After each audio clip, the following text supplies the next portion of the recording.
बरेली में छात्रों ने आलमगीरगंज में हर ज्वेलर्स के मालिक सर्राफ अमित वर्मा को फर्जी एफडी देकर लाखों रुपए के सोने के जेवर हड़प लिए। सर्राफ से लाखों की ठगी पूरी प्लानिंग के तहत की गई। इसके लिए बाकायदा शातिर मयूर गोयल और आशा गोयल ने पहले एक ज्वेलरी शॉप खोली, फिर सर्राफ से गारंटर विजय गोयल, मयंक गोयल और वरुण शर्मा के जरिए थोड़ा माल उधार लेकर उसे बाजार में बेचने लगे और पेमेंट करते रहे। छात्रों ने पहले छोटे सौदे से सर्राफ का भरोसा जीता, फिर बीती धनतेरस पर 170 ग्राम सोने के जेवर उधार लेने के लिए सर्राफ के पास पहुंचे, जिसकी कीमत करीब 14 लाख रुपए से ज्यादा थी।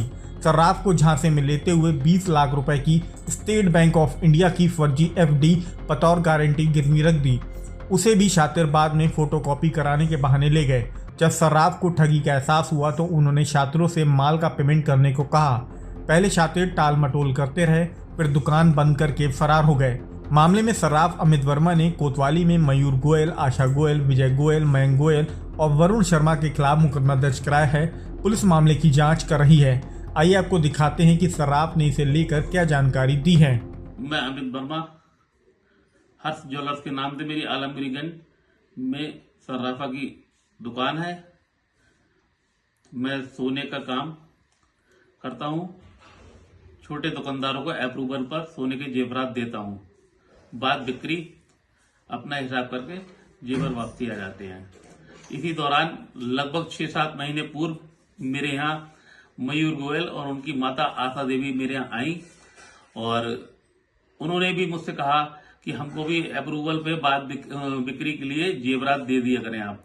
लेकिन मैंने कहा कि मैं ऐसे किसी को नहीं देता हूँ, गारंटी पर देता हूँ। फिर विजय गोयल और मेरे यहाँ मयंक गोयल और वरुण शर्मा आए। उनको मैं पहले से जानता था। उनके कहने पर मैंने मयूर गोयल और उनकी माता को जेवरात देना शुरू कर दिए।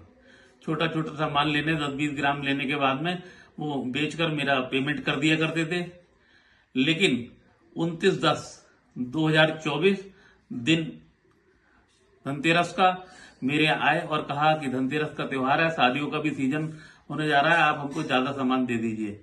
मेरे मना करने पर इन लोगों ने मुझे एक एफडी दिखाई 20 लाख रुपए की स्टेट बैंक की और कहा कि हम आपका पेमेंट इस एफडी को बनाकर दीपावली के तुरंत बाद कर देंगे। लेकिन और मुझसे जेवर ले गए और मेरे पास एफडी रख गए। लेकिन थोड़ी देर के ही बाद आके कि एफडी की फोटो स्टेट कराने के बहाने मुझसे एफडी भी ले गए और फिर मेरी एफडी भी वापस दी की। दीपावली के उपरांत मैंने जब उनसे तगादा किया तो तरह तरह के मुझसे जो है वादे करने लगे, लेकिन मेरा पेमेंट न दिया। लेकिन मुझे ये जानकारी हुई कि जो उन्होंने मुझे एफडी दिखाई है वो भी फर्जी है और मुझे एहसास हुआ कि पूर्ण योजना के तहत इन लोगों ने मेरे साथ ठगी की है और इन 5 लोगों का ये गैंग है। बाजार में इस प्रकार से इस एफडी को दिखाकर और भी लोगों से ये ठगी कर चुके हैं। इस पर मैं सर्राफ एसोसिएशन के अध्यक्ष राजकुमार अग्रवाल को लेकर उनके वहां गया तो उन्होंने 2 दिन का वादा किया। उसी दौरान अपनी दुकान के बोर्ड वगैरह हटा के और दुकान का शटर बंद करके फरार हो गए। फिर मैंने चौकी इंचार्ज महोदय से कहा तो चौकी में बुलाया गया उनको। जब चौकी में बुलाया तो वहां पर भी उन्होंने मुझे जो है लिखित में राजकुमार जी के वहां जब हुआ तब भी उन्होंने लिखित में नोट एक टिकट पे लगाकर और अपनी हैंड राइटिंग में लिखा कि मैं 2 दिन बाद इनका पेमेंट कर दूंगा, लेकिन नहीं किया।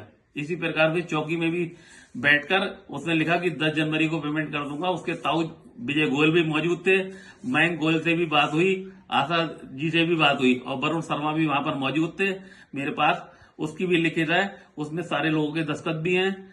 लेकिन उसके बाद भी मेरा पेमेंट नहीं दिया और मुझसे कहा कि अगर आपने मेरे खिलाफ कोई कार्रवाई की तो हम लड़ने को तैयार हो गए और कहा कि तुम्हारा यहाँ बैठना मुश्किल हो जाएगा। और मुझे धमकी दी कि मेरे रिश्तेदार आईएएस हैं और तुम्हें जान का खतरा हो जाएगा और तुम यहाँ बैठ नहीं सकते हो और मैं तुम्हारे खिलाफ तुम्हें झूठे मुकदमों में फंसा के तुम्हारा व्यापार बंद करा दूंगा। इस प्रकार से मैं डर गया और मैंने फिर एसएसपी महोदय से मुलाकात की। पूर्ण जांच के बाद उन्होंने उनके खिलाफ मुकदमा कायम कर दिया। अब देखना यह है कि पुलिस में इन लोगों के खिलाफ कड़ी कार्रवाई करती है। अगर कड़ी कार्रवाई करती है तो मुझे पुलिस सुरक्षा दे और जिससे मुझे कोई खतरा ना हो और इन लोगों को कड़ी कार्रवाई करके जेल भेजा जाए, जिससे जो है मेरा पैसा मुझे मिल जाए।